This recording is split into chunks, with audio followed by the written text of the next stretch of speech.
Hello my dear friends, it's me Shafaque and welcome back to my channel. Friends, I was busy cause it was my final year exams and now I'm in my hostel. So without wasting time, let's start today's lesson. Today we are going to learn about the intermediate back muscles, and these muscles run from the vertebral column to rib cage and assist with elevating and depressing the ribs. Let's learn about these muscles. And yeah, if you are new on my channel, don't forget to subscribe my channel. The intrinsic back muscles are associated with movements of the thoracic cage, and the intermediate group contains two muscles, the serratus posterior superior and serratus posterior inferior.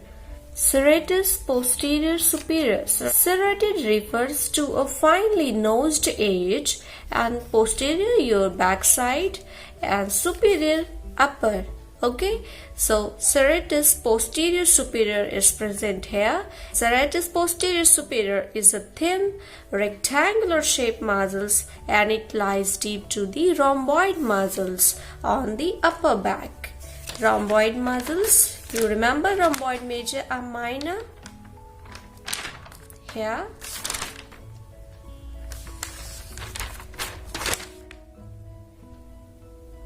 And it originates from the lower part of ligamentum nuchae and the cervical and thoracic spine, usually C7 to T3.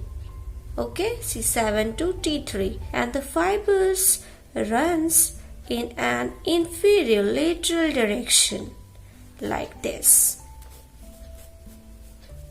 And innervation intercostal nerves, they elevates upper ribs 2 to 5.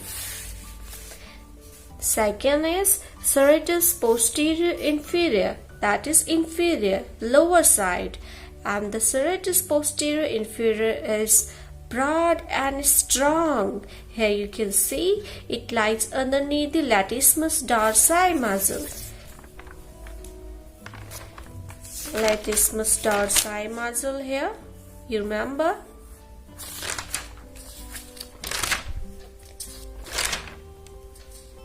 And it is under the latissimus dorsi, and it originates from T11 to L2, and they attach to the 8 to 12 ribs. Here you can see, and they depress the lower ribs and aiding in expiration.